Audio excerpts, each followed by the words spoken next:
que hemos leído el capítulo 2, pero que vamos a ir viendo varios versículos de todo el capítulo, vemos el nacimiento del Hijo de Dios como un bebé.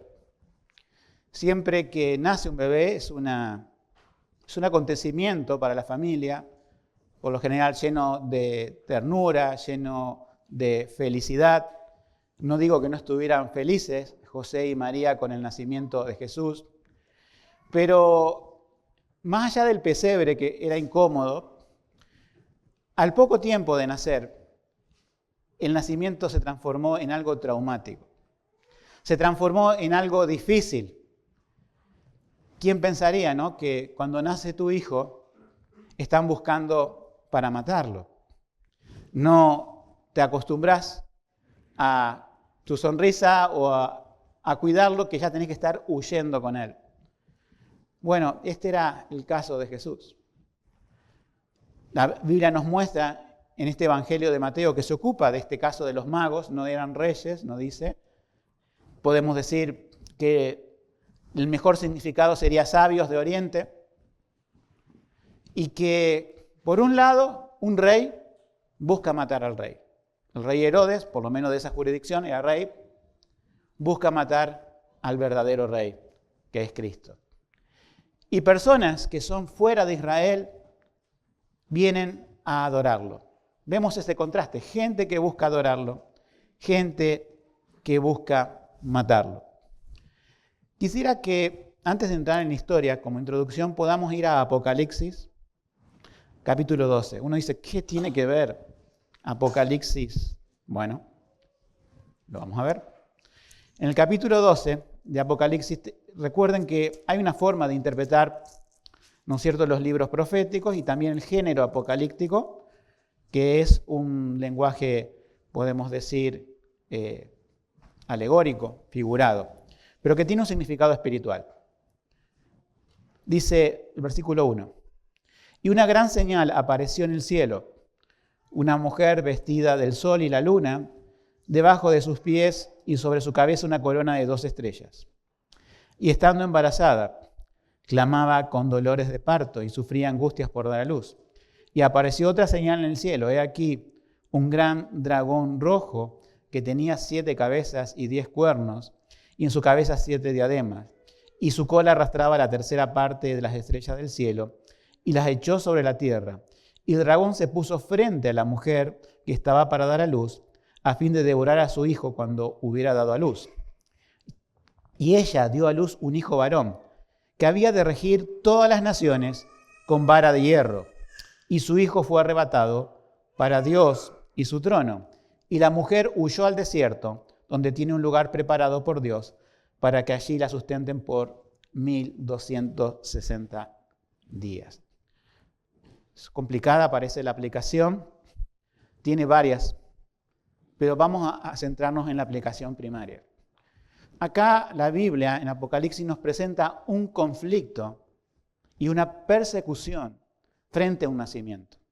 El nacimiento es de este hijo varón que iba a regir a las naciones con vara de hierro. No puede ser otro que el Señor Jesucristo. Alguno estará pensando en la mujer. La mujer no es María, como interpreta la Iglesia Católica.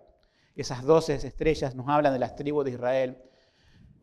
Fue traumático toda la historia de Israel, de guerras, de persecuciones, para dar figuradamente, como nación, ¿no es cierto?, a luz el Mesías, porque vino de la tribu de David, a través de María y a través de José, que no tuvo nada que ver, como sabemos, carnalmente, pero fue su padre adoptivo.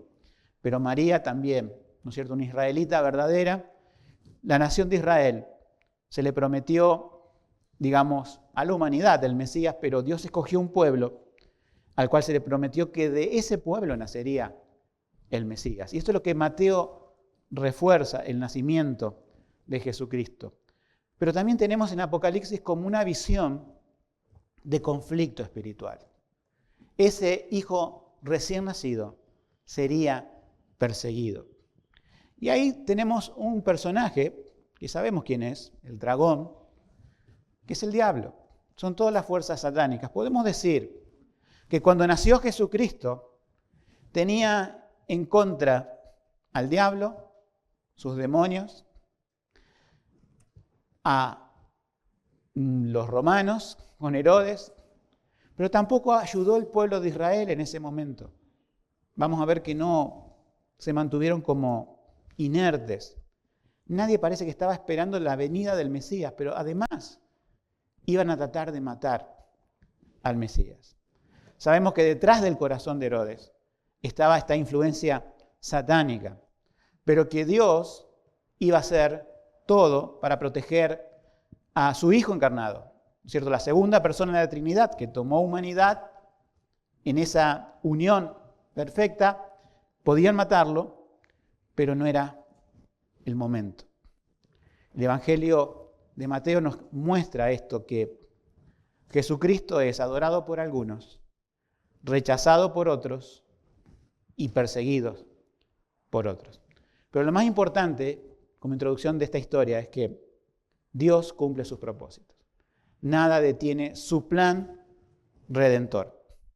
Entonces vamos a ver como primer punto la identidad que nos presenta la palabra de Dios de este Mesías, que lo tenemos en los primeros 12 versículos. Estos magos que vinieron de Oriente no eran judíos.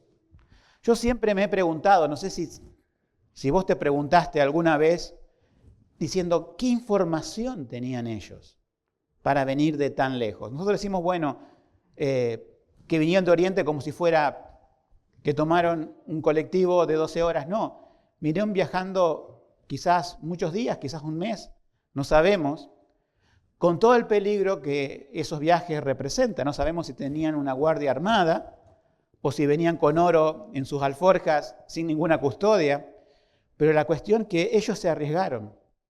Ellos se arriesgaron a venir a la tierra de Israel. Ahora, ¿con qué información?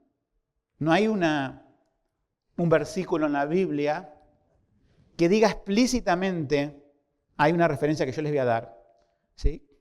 Pero no hay un versículo que diga explícitamente que va a aparecer una estrella, que van a venir, que esa estrella tienen que verla para seguirla y que se va a detener sobre el niño.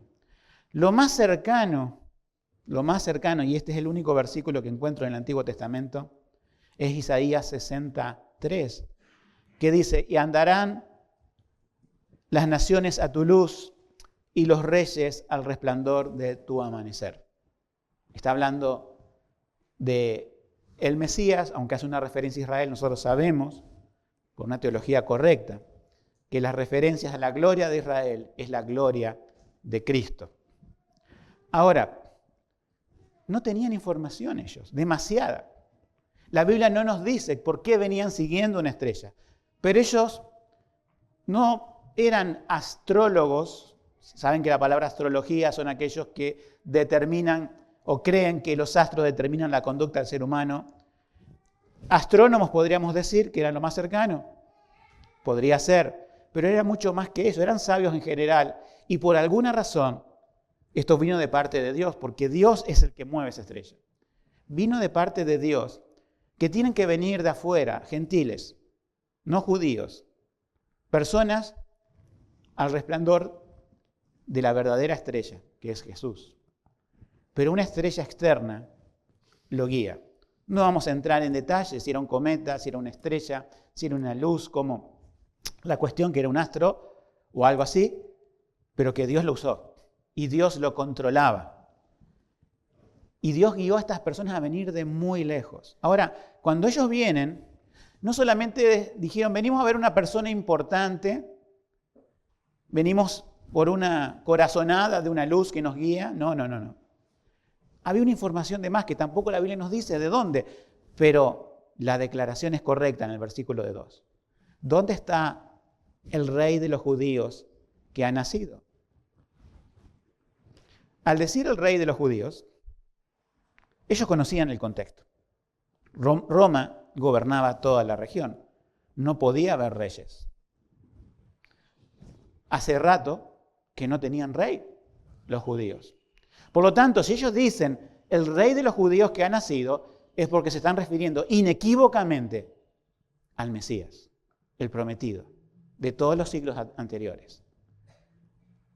O sea, estaban dando estos gentiles que no tenían a los profetas, quizás tenían copias, no sabemos, puede ser, pero que declaran que había nacido el Mesías.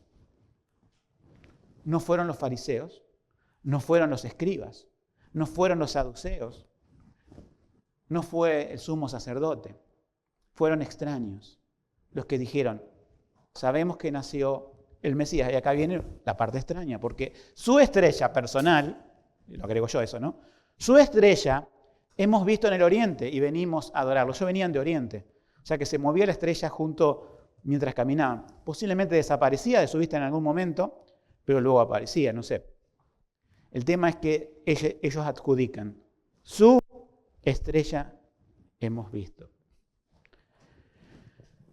Tenemos que estas personas tenían, podemos decir, poca información del Mesías, al no ser judíos.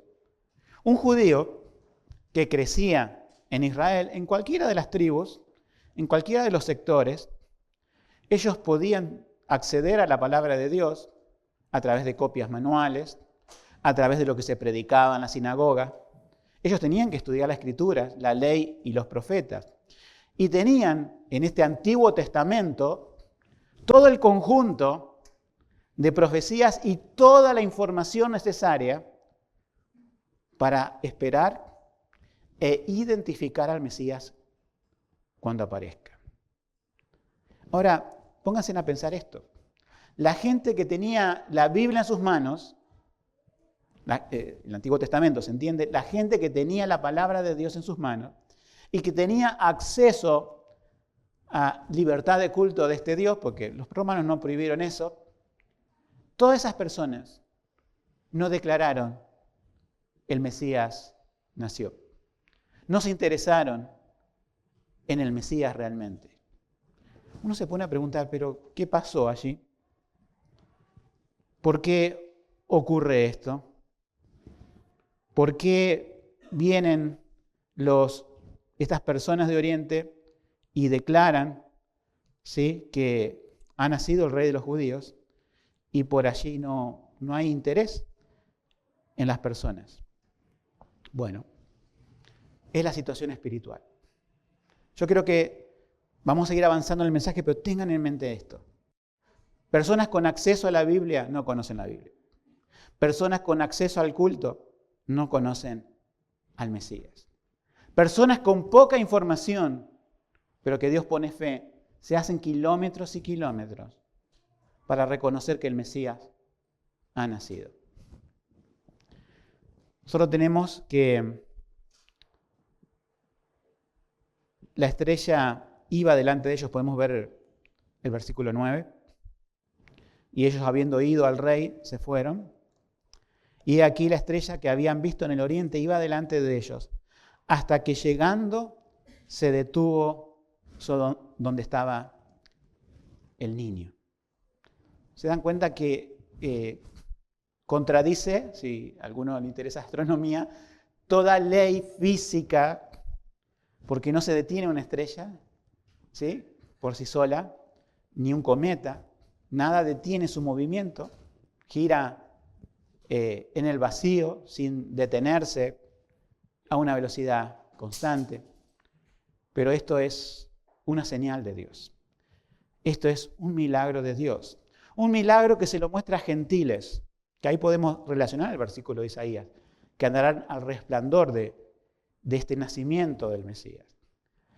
Pero acá está el milagro, el primer milagro, ¿no es cierto?, cósmico, es decir, se detiene sobre el lugar. No vamos a entrar en conjeturas de cómo se dieron cuenta de eso, pero se alegraron al ver que eso pasó y fueron a ese lugar. Ahora, esta estrella simplemente referencial, tuvieron que preguntar, ¿no nació un niñito aquí? ¿No? Alguien habrá tenido que saber algo. Es muy difícil a veces ir a ese lugar específico, pero ahí está la mano de Dios guiando a estas personas a ir al lugar del nacimiento correcto. Podrían haber ido a otros. Dios determinando a estos sabios de Oriente, ¿sí?, por medio de una manifestación especial, de que ahí estaba el rey de los judíos. Ahora, en su información, ellos traían regalos. Regalos que se pueden decir tienen sentido y otros que a simple vista no tienen sentido. ¿Qué le regalarías a un rey si tuvieras recursos en aquel tiempo? Obviamente oro. Eso es lo que le regalaron. Pero, ¿por qué incienso y por qué mirra? ¿Cuál es el sentido de esas especias que se pueden comprar en el mercado por muy bajo precio? Cualquier rey que le regalan un paquetito de eso, no creo que le haya dejado bolsa, pero quizás una bolsa, incluso así, no sería digno de un rey, pero sí el oro. Vemos en el oro la dignidad del rey. Jesús era el rey, el Mesías prometido. Ahora, incienso. Estos sabios de Oriente no tenían quizás mucha idea de lo que se usaba el incienso en Israel. Pero el incienso en Israel, en la ley, en el tabernáculo primeramente, en el templo después, había un altar de incienso. Y el incienso siempre representaba una oración, pero no cualquier oración. La particularidad del incienso es que sube un humo, es muy liviano, por eso sube recto. Representaba la oración de una vida recta. O sea que era una asociación con Jesús, el incienso, su vida recta y además su vida de oración. Él era verdadero Dios, pero en su parte humana la sometía a su Padre y oraba siempre, oraba constantemente. Y le decía a sus discípulos, oren conmigo, no entren en tentación. Fue la oración lo que mantuvo a Jesús como el Mesías verdaderamente Dios y verdaderamente humano, pero sin pecar. Y tenemos ese tercer elemento. Tenemos la mirra. Quizás la mirra, ahí sí podría ser entendido, no solamente por judíos, sino también por estos sabios de Oriente.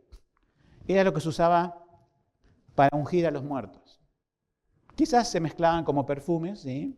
Podían hacer perfumes, combinaciones, etc. Pero el uso clásico, el uso masivo de la mirra tenía que ver con el ungimiento de personas que morían.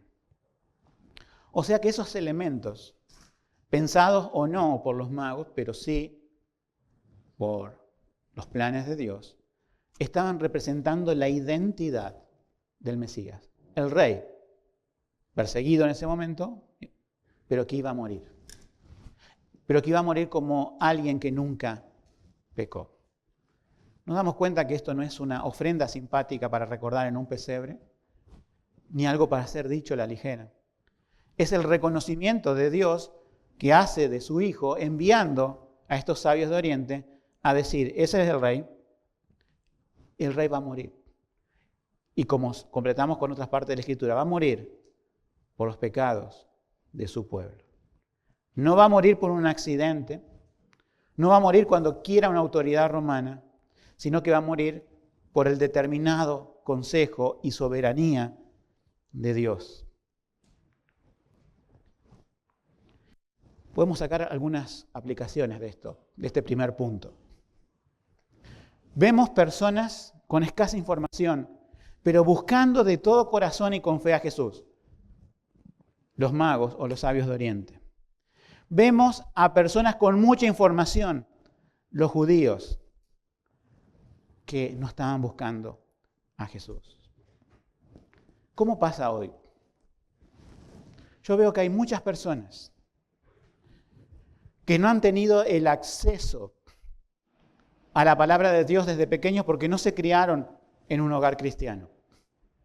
No se abría la Biblia cada mañana, no había culto familiar. Esas personas no tuvieron acceso a la palabra de Dios. Pero ¿cuántos de esos escuchan un versículo de la palabra de Dios y son tocados? Con escasa información son llamados. Otros quizás se criaron en hogares cristianos o estuvieron en un ambiente evangélico donde no era precisa la palabra de Dios, no porque la palabra no sea precisa en sí misma, sino porque no se la predicaba con la precisión que la Biblia requiere, y creían muchas cosas respecto a la Biblia de forma equivocada. Pero cuando escuchan una aplicación correcta, abren sus ojos y prestan atención. En la historia de mi vida he visto personas con escasa información, pero con información suficiente para buscar al verdadero Jesús, al verdadero Cristo de las Escrituras. Y también he visto personas con mucho acceso, con muchas oportunidades, pero sin un deseo de seguir a Jesús, sin un deseo de buscar a Jesús.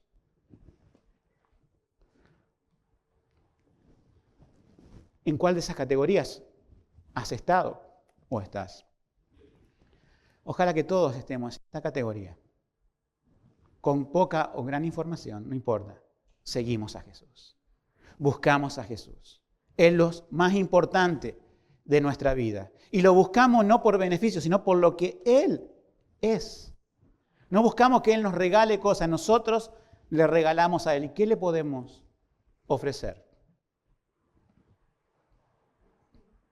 Recuerdo cuando era pequeño, no iba a una iglesia muy buena, armaron un pesebre y recuerdo las palabras que me encargaron de decir. Yo tenía que decir una breve frase, ¿sí? Y era uno de esos magos de Oriente. Y sí se están entrenando mis hijas quizás ahora. Pero recuerdo que decía esto: no traigo plata ni oro, sino que te traigo mi corazón. No sé por qué dijeron que diga eso, porque los reyes dijeron algo diferente, pero recuerdo la frase. Y esa sencilla frase de niño es una frase profunda, que es lo que nos muestra la palabra que debemos hacer nosotros. Dios no necesita nada de nosotros. No necesita ni siquiera nuestro corazón, pero pide, hijo mío, dame tu corazón. Nosotros tenemos que identificarnos con estos sabios en su entrega. Puedes haber venido al camino del Señor con mucha o poca información. Podés haberte salvado como aquel que tuvo un encuentro personal con Jesús o como aquella mujer que apenas tocó su manto. Pero esa fe y esa información es suficiente para salvar. Porque lo que salva no es el conocimiento, sino el conocimiento aplicado a la persona de Cristo. Él es el verdadero Rey que merece toda adoración. Vamos al segundo punto, este rey perseguido y rechazado desde el principio. Versículo 3 volvemos, como en nuestros pasos, y leemos. Al oír esto, el rey Herodes se turbó y toda Jerusalén con él. La noticia del Mesías. Fíjense en esta reacción de Jerusalén, la capital, podemos decir, de adoración, gobernada por un romano. El romano, como representante del mundo impío, se ve amenazado, se ve hostigado porque haya otro rey. Aunque no comprenda que este rey iba a venir manso, no iba a venir en un caballo a conquistar, no iba a imponer por la fuerza su reinado, sino que iba a ir a la cruz como el siervo sufriente para luego reinar y poner a todos sus enemigos por el estrado de sus pies. Herodes no sabía eso, pero igual no prestaba atención al Mesías. Y para él era una amenaza, no podía tolerarlo. Y allí ocurre, ¿no es cierto?, esta matanza de niños. Para no errarle, de 2 años para abajo. Para no errarle, según él. Porque podría haber alguna diferencia de meses, quién sabe. Y es un hecho atroz en la historia. Muy parecido al que pasó en Egipto en tiempos de Moisés. Se vuelve a repetir la historia, ahora sí, no la figura de Moisés como hemos visto en otra predicación, sino en el mismo Mesías, en el mismo Cristo. El dragón, las fuerzas demoníacas detrás de autoridades romanas lanzan un río de soldados para matar al Mesías, pero no tiene efecto, porque Dios impide que estos soldados, a mandatos de Herodes, maten al Mesías. Pero ¿qué pasó con los escribas? ¿Qué nos dice y qué pasó con el pueblo? Dice que a los escribas le consultó Herodes diciendo, ¿dónde nacería el Cristo? Y ellos sabían muy bien. Ellos sabían muy bien la Biblia. Y le dijeron, inequívocamente, en Belén. No había otra ciudad. Invocaron al profeta. Lo mencionaron. Ahora, vamos a pensar un poco en los escribas. Aquellos que daban la palabra de Dios al pueblo. ¿Estaban interesados en el Mesías? Ustedes ven a los escribas diciendo, vinieron personas de Oriente diciendo, el rey ha nacido. Sabemos que es en Belén. Le demos la información a Herodes. Vayamos nosotros a ver. Hagamos una caravana detrás de los magos. Invitemos al pueblo a ir a Belén o vayamos nosotros a verificar. Ahí nació. Pero sabían que si proclamaban el Mesías, iban a perder su posición. Iban a perder su estatus en la sociedad porque ellos vivían de los demás. El pueblo vivía muchas veces pobre, pero ellos se las ingeniaban para vivir una situación económica diferente al pueblo. Y su corazón atado a la codicia, a la avaricia y a la posición social les hizo que no estuvieran interesados en el Mesías. Su posición también se veía amenazada. Nosotros somos sus Mesías a Israel. Nosotros controlamos la palabra de Dios. Nosotros le enseñamos, ponemos, dirían los fariseos, reglas más allá de la Biblia, mandamientos de hombres. Y con esto vivimos bien. No necesitamos ahora que el Mesías venga a entorpecer nuestros planes. Es tremendo. Tremendo eso. Tremendo hoy también. Yo le he acercado a veces la palabra de Dios a muchas personas que están en autoridad para predicar en otros lugares. Y uno les demuestra que están haciendo mal. Les demuestra que no es el Evangelio lo que están predicando. Pero lo aceptan mentalmente, pero en su corazón no quieren abandonar su statu quo, su posición. Quizás los escribas pasó por sus mentes el Mesías. Algo les movió en el corazón. No era una cuestión de desconocimiento. Y cuando a veces uno le habla a otras personas que están en un camino errado, sepan que no va a ser solamente cuestión de conocimiento, sino de corazón. Si están dispuestos a renunciar a lo que tienen y a seguir a Jesús, a donde quiera que fuere. Si están dispuestos a ir por el camino angosto que lleva a la vida eterna y por la puerta estrecha. Ellos no quisieron perder su posición. Es más, le informaron a un rey pagano, con las consecuencias que esto iba a tener, el lugar del nacimiento del Mesías. Herodes se turbó y todo el pueblo con él. ¿Por qué se turbó? ¿Porque el pueblo estaba esperando al Mesías? No, había un pueblo cobarde. Un pueblo cobarde, instruido por personas también cobardes. Ellos temían más las represalias de Herodes que el anuncio del Mesías. Esto también es sumamente tremendo. Jerusalén tendría que estar esperando con brazos abiertos al Mesías. El romano, manden a matar por las dudas, pierda mi puesto.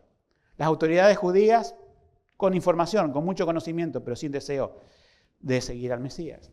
Y el pueblo, un pueblo que era mejor así que ir al Mesías. No esperaban a Cristo. No esperaban al Mesías. Un pueblo, podemos decir, definido en esta palabra, indiferente y cobarde. Prefieren la estabilidad política, la estabilidad social que la esperanza, podemos decir, en el Mesías. Esta matanza de niños que hizo Herodes para asegurarse, ha habido matanzas y hay matanzas raciales, de amenazas políticas. Bueno, lo hizo. Todos los niños menores de 2 años, y imagínense el cuadro de las familias destrozadas, ¿no es cierto? Pero eso no ocasionó que mataran a Jesús. Aquí vemos la mano soberana de Dios, que cumple sus propósitos. ¿Cuál era el propósito con Cristo? Iba a morir, sí. Para eso ha venido al mundo, para morir por los pecadores, para morir por su pueblo. Pero no en cualquier momento, no en cualquier etapa de su vida, sino por cuando Dios lo decida. Esto es lo que rescata Pedro en su predicación masiva ahí en Pentecostés, en Hechos 2:23, cuando dice de Jesús: a este, entregado por determinado consejo y anticipado conocimiento de Dios, tomándolo vosotros lo matasteis por mano de los inicuos, crucificándolo. No era el momento de morir en su nacimiento, apenas con unos días. No era el momento de morir en su adolescencia, en su juventud, ni siquiera en cualquier parte del ministerio cuando los judíos querían apedrearlo. Así comienza su ministerio en Nazaret. Iba a ser por ese determinado conocimiento y consejo de Dios. Yo a veces me doy cuenta, cuando una persona es creyente de verdad en Cristo y cuando no lo es, cómo ve el hecho de la cruz. Y esto también le sirve a cada uno de ustedes cuando prediquen. Si la persona ve el hecho de la cruz como un accidente, como algo que hicieron personas malas hace más de 2000 años y que no debería haber sucedido ese trágico accidente, esa persona no está entendiendo el Evangelio, no está entendiendo la misión de Cristo. Y es más, piensa que no fue por sus pecados que Cristo murió, sino por el accidente de hace 2000 años. No fue un accidente, fue el consejo de Dios. Pero cuando una persona entiende el Evangelio, al mirar el Calvario, al mirar a la cruz, entiende perfectamente que esa muerte de Jesucristo, Él ya no dice por todo el pueblo ni por toda la gente, no, dice por mí. Jesús murió por mis pecados. Esta es la declaración de una persona salva en Jesucristo. Cuando reconoce que el hecho de ir a la cruz era para morir en lugar de un pecador, y dice, un pecador como yo. Él pagó mi precio, saldó mi deuda con Dios, me reconcilió con Dios. El castigo que me correspondía fue sobre él, Isaías 53. La persona salva entiende esto de sustitución. A veces tenemos dudas con personas que no saben mucha teología ni grandes cosas, pero la teología resumida es esta: Jesús murió por mí. Y soy un pecador que necesitaba de su gracia. La reacción siempre es rechazar a Jesús del corazón humano. La Biblia nos muestra que estamos en un estado tal depravado que no hay quien busque a Dios, no hay quien, ni siquiera uno, no hay nadie que haga lo bueno, pero también dice, no busque a Dios. Estos sabios de Oriente vinieron buscando al Mesías, porque Dios puso un sentido de búsqueda en ellos. Fíjense con poca información. Muchas personas encontraban a Jesús y decían, esto es lo que he buscado toda mi vida. Pero la reacción común del corazón caído es rechazar a Jesús. Solamente el llamado de Dios hace que pecadores se interesen en Jesús. Fíjense que Dios cumplió, y no solamente en estos versículos o capítulos que hemos leído, la primer venida del Mesías en su totalidad. Por más que el infierno se opusiera, por más que el mundo se opusiera, por más que su pueblo lo rechazara, Dios cumplió a la perfección la primera venida del Mesías. ¿Y saben qué? Dios va a cumplir la segunda venida de la misma forma. Cuando pienses que hay una inestabilidad internacional, cuando lleguemos a los tiempos del fin, si leemos Apocalipsis se va a poner la cosa bastante fea. No creemos en la fantasía inventada de que vamos a ser arrebatados para evitar cualquier tribulación y en forma secreta que nadie lo ve. No, esa fantasía no la creemos en esta teología. Es la teología reformada de los siglos, que vemos que la iglesia siempre va a ser perseguida y que la iglesia va a ser guardada por Dios también en medio de la tribulación. Y que cuando venga Jesús, todo ojo lo verá y ahí sí seremos arrebatados con Él.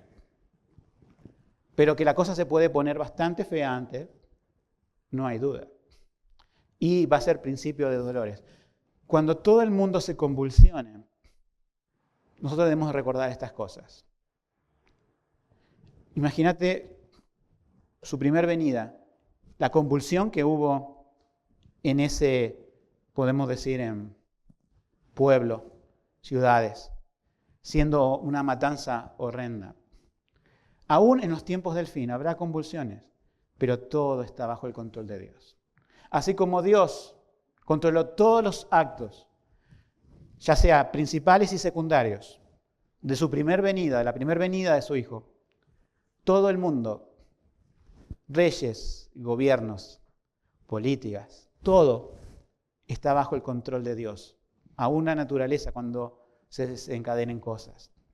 Todo eso va a apuntar a un personaje principal. Ven, Señor Jesús, el final del Apocalipsis. Tenemos que estar seguros de que Dios va a cumplir de nuevo sus planes y que las promesas para guardar nuestra fe en medio de tiempos difíciles, Dios va a ser nuestro auxilio y fortaleza en las tribulaciones. Vamos al tercer punto. Tenemos un reinado de Cristo garantizado por Dios. Veamos qué hizo el Señor para evitar esa matanza, que esa matanza alcanzara al Mesías. Dice en el versículo 13, levántate y toma al niño y a su madre y huye a Egipto. Dios se le aparece a José varias veces. Se le aparece para recibir a María, y lo hemos visto. Se le aparece en ese anuncio qué nombre le debe poner, Jesús. Se le aparece diciendo, tenés que moverte de acá al desierto, parecido a lo que dice Apocalipsis, ¿no? Huye de la matanza. En el desierto, en Egipto, les dice, es momento de moverte de aquí, vuelve a la región de Israel, pero específicamente, le avisa de nuevo, más allá de aquí, y va a la ciudad que se llama Nazaret. O sea, Dios protege a su Hijo, lo hace por medio de anuncios, y lo más importante, ningún plan humano, ya sea en contra o ya sea por impericia, en caso de José, no. Dios guía todas las cosas y ningún plan humano puede frustrar la voluntad de Dios. ¿Cómo vemos la soberanía de Dios en estas cosas? La soberanía de Dios que guía a su Hijo es la misma soberanía de Dios que te guía a vos. A veces no hay cosas tan claras como le suceden a José, ¿verdad? Pero tenemos su palabra para nuestra guía. Ahí tenemos no sueños y revelaciones, sino que tenemos su palabra, que es la palabra profética más permanente y segura, como dice Pedro, en la cual hacéis bien en estar atentos como una antorcha que alumbra en lugar oscuro. Debemos estar atentos a las Escrituras para reconocer la soberanía de Dios, para ver que aún nuestra vida no es un accidente, sino que nuestra vida está en sus manos. Desde el momento que Él nos puso en sus manos al creer, nadie nos arrebatará de la mano de Cristo ni de la mano del Padre. Estamos en sus manos.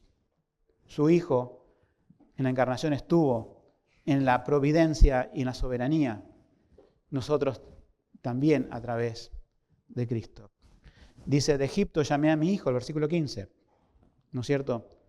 Y vemos que hay una profecía allí de Oseas 11:1 que dice, cuando Israel era muchacho, yo lo amé y de Egipto llamé a mi hijo. Fíjense en que Mateo nombra aquí, y me las he resumido, 4 profecías principales.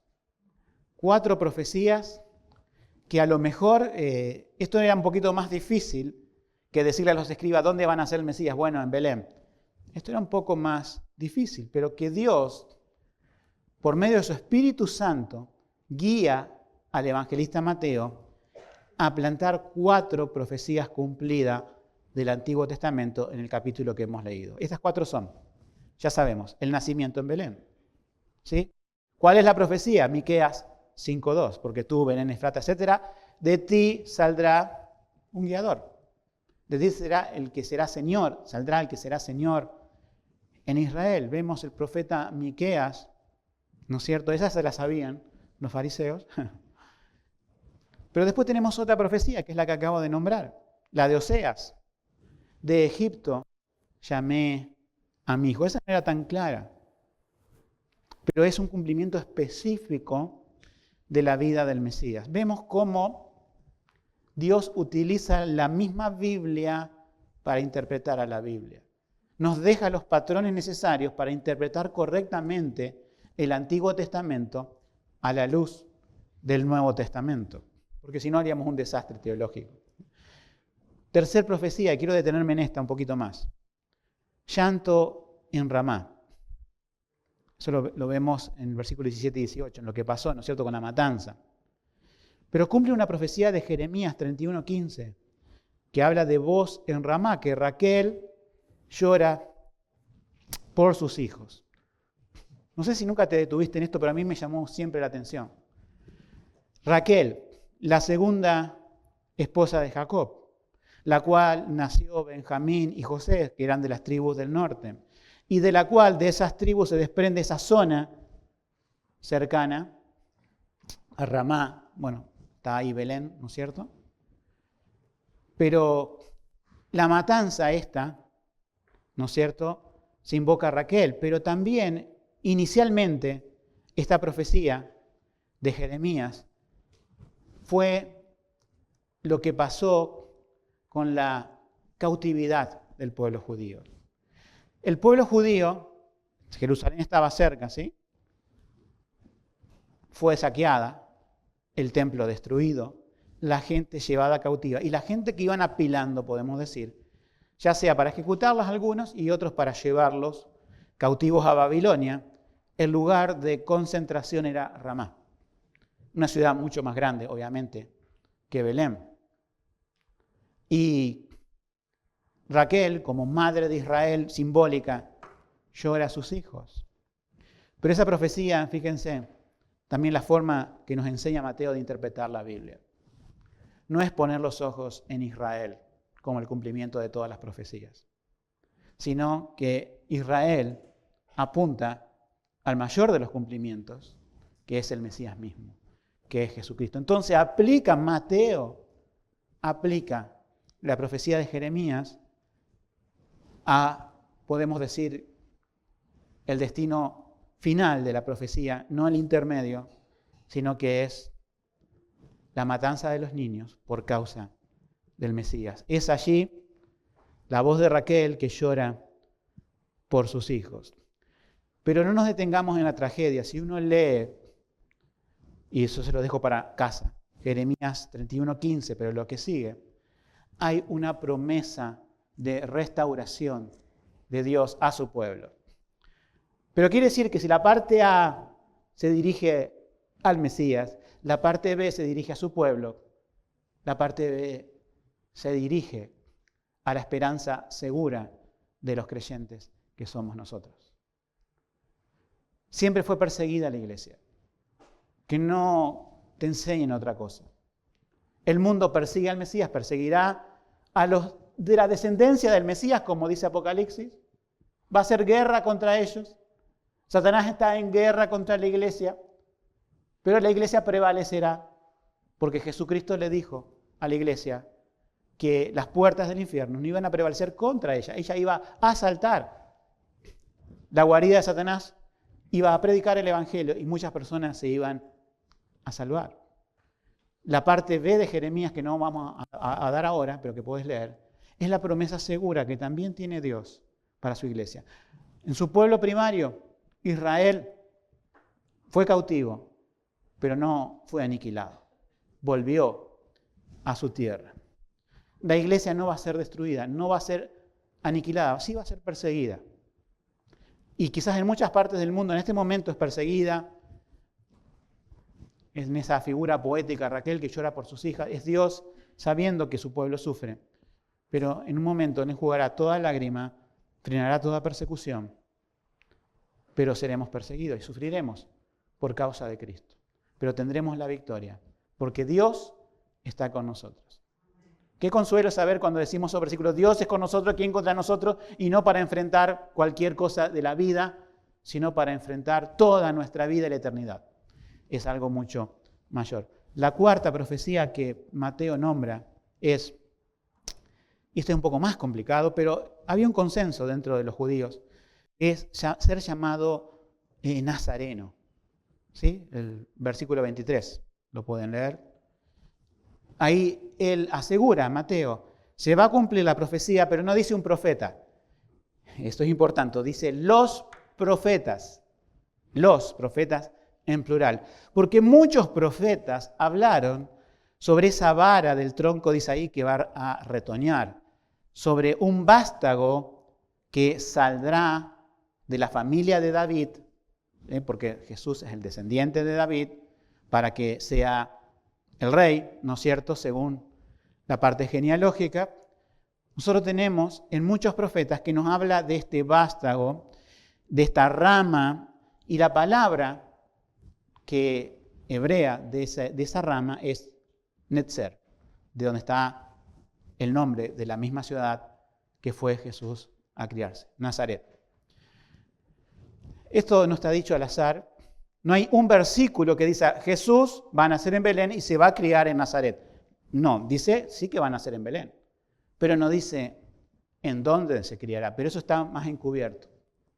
Y lo sabían los judíos, esto podemos decir que sí, había literatura rabínica de aquella época, diciendo en Nazaret, pero no todos la veían a eso, porque un mismo discípulo del Señor, Natanael, dijo, ¿de Nazaret puede salir algo bueno?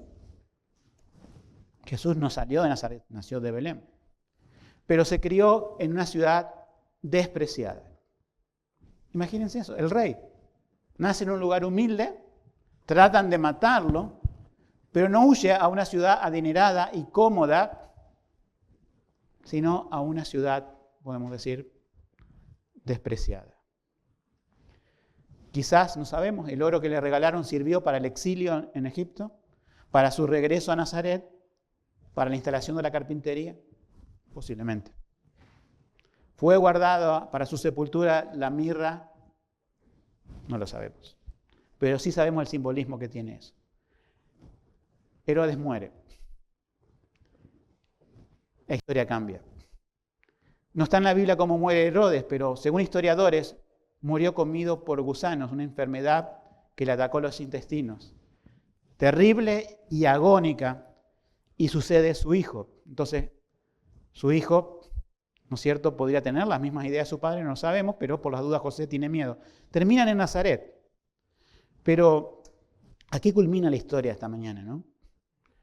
Y como un resumen podemos decir, como un pensamiento central de nuestro mensaje de hoy, que Jesús fue el rey perseguido en la cuna, rechazado en la cruz por su pueblo, ¿no? Pero resucitado al tercer día por Dios. Y ahí completó todas las cosas. Ahí triunfó sobre todas las cosas. O sea, desde el pesebre hasta la cruz fue un rey perseguido. Herodes no pudo matarlo, las autoridades judías no pudieron hacer nada con él en el transcurso de su vida, sino que en un momento en el que Dios decide, entrega a su hijo en manos de pecadores. Él ya ha triunfado. Él ya ha resucitado en la cruz, ya ha ascendido, está a la diestra de Dios, pero falta algo más. Falta que todos sus enemigos, como el salmo que predicó Pedro en Pentecostés, sean puestos por estrado de sus pies. ¿Qué quiere decir eso? Que mientras esos enemigos no estén al estrado de sus pies, ¿cuál va a ser el objeto? ¿Quiénes serán el objeto de persecución de esos enemigos? Nosotros. El pueblo de Dios disperso en el mundo. Así lo ha sido en la historia. No pueden dañar más a Jesucristo. Él regresará en un caballo. Es lo que nos muestra Apocalipsis. Señal de poder, señal de autoridad, para ponerle fin a todas las cosas. Y ahí todos los enemigos van a caer. Todavía los enemigos están, porque su iglesia está. Su iglesia lleva su nombre. Su iglesia tiene que llevar el evangelio hasta los confines de la tierra y nosotros hasta cada parte de esta ciudad. Esa es tu responsabilidad. Te hago preguntas, como siempre termino. Quiero hacer siempre una pregunta porque no conozco el corazón de todos los que están aquí.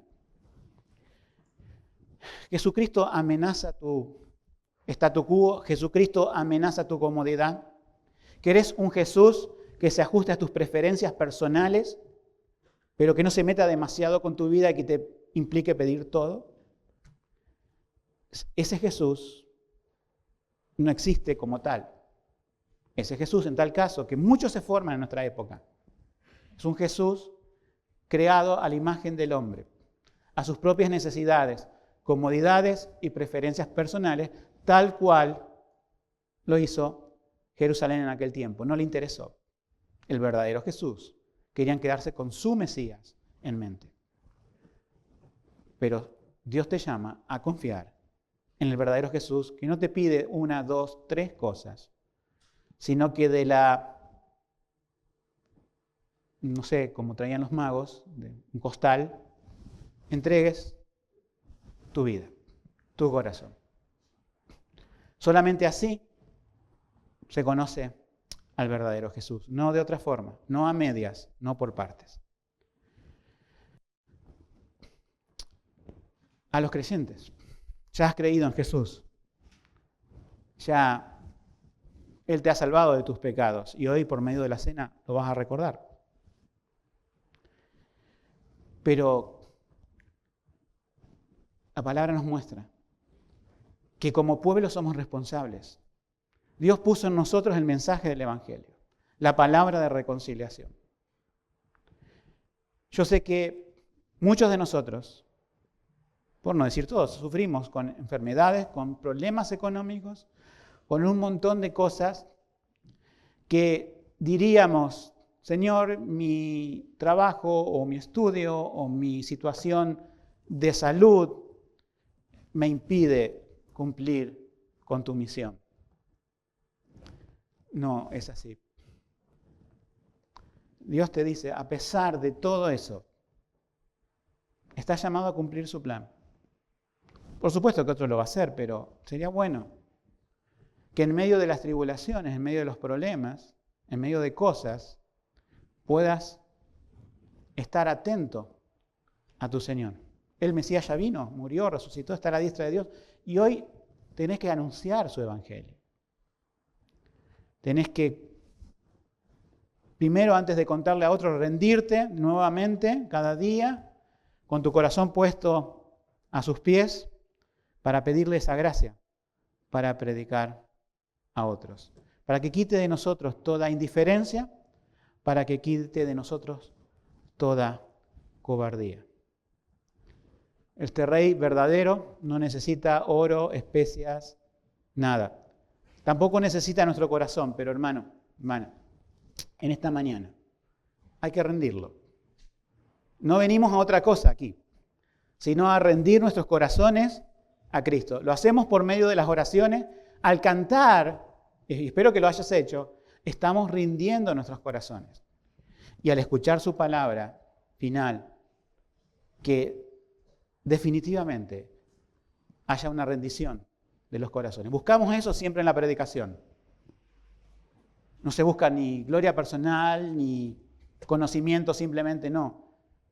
Cada predicación apunta a esto. Cada domingo mostramos a Cristo, pero no solamente para tener conocimiento de Él, sino para que en un sentido de adoración nos postremos ante Él y podamos adorarlo como el verdadero Rey que es. Que Dios nos ayude a eso en esta mañana. Amén.